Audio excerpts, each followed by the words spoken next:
Hello, second graders, and welcome to EL Lesson 42. Today we are going to begin with a poem. It goes like this. I found a baby dinosaur. He is really very sweet. His temperament is gentle and his attitude is neat. I brought him home to keep him. My mom said he won't belong. I told her in a day he could surely prove her wrong. But he drank our swimming pool. He ate our flowers and trees. There's a comma, so I know this poem goes on.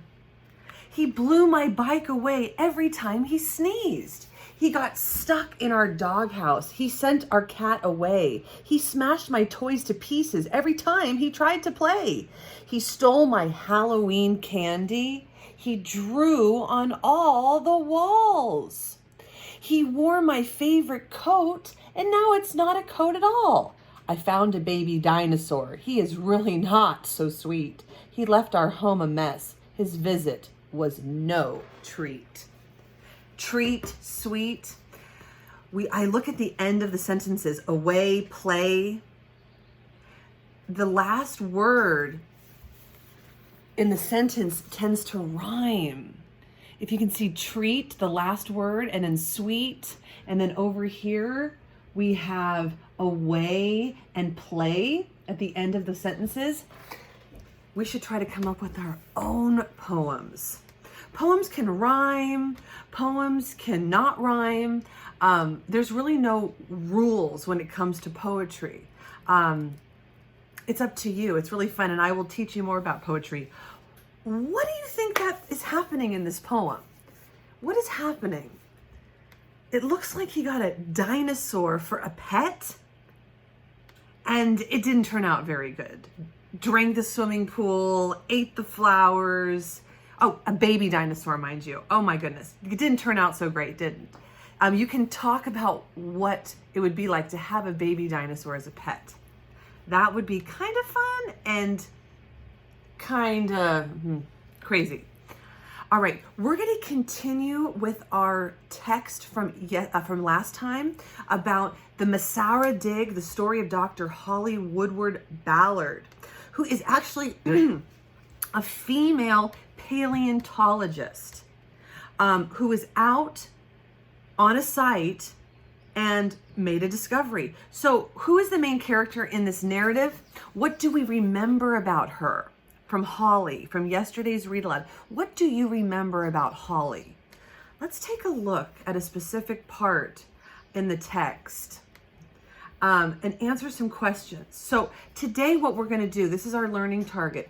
I can describe characters' actions in the text. The Masara Dig, the story of Dr. Holly Woodward Ballard.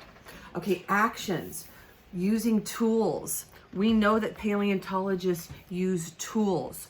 So I think that our actions, here's the question. What are some actions that a paleontologist might take? Here she is on a site. Like I just mentioned, they use tools. So what kind of actions can you use with the tools?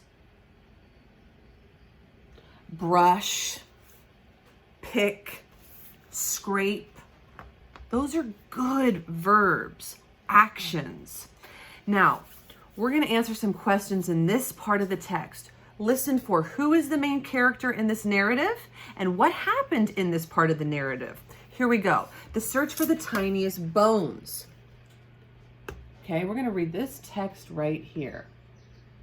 It starts like this. Every bone discovery is exciting for me, but you might be surprised to hear that the smallest Masara bones, not the largest, are the most thrilling to find.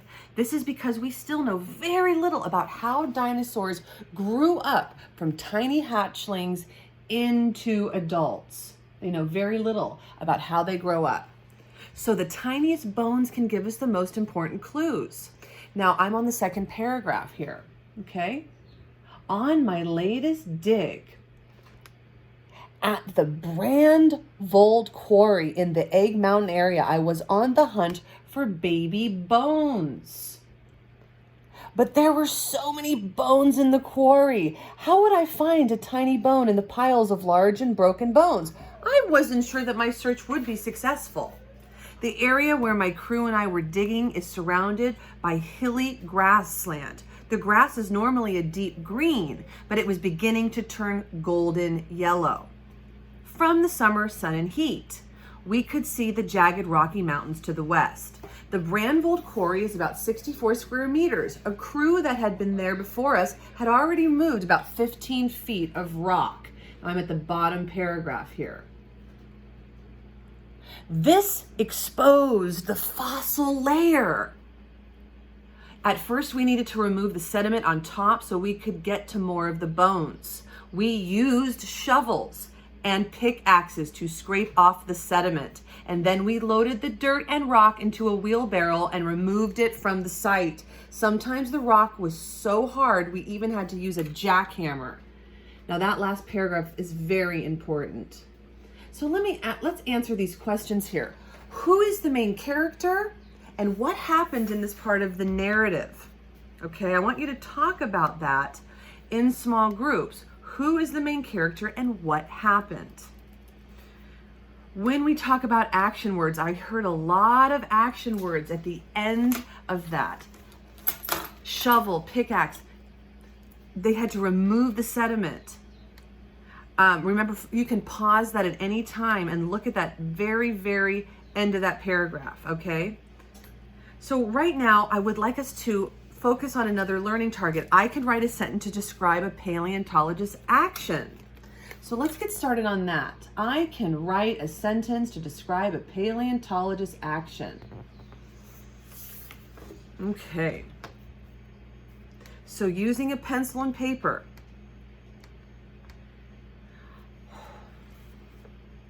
one action.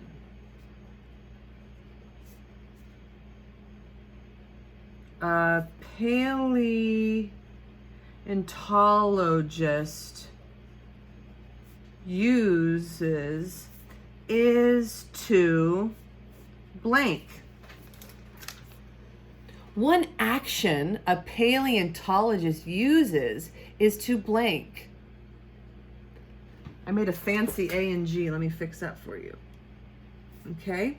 One action a paleontologist uses is to scrape, remove, extract. Give me a very good action verb. This is your assignment. I will see you next time. I appreciate your attention. As always, you all-stars, take care.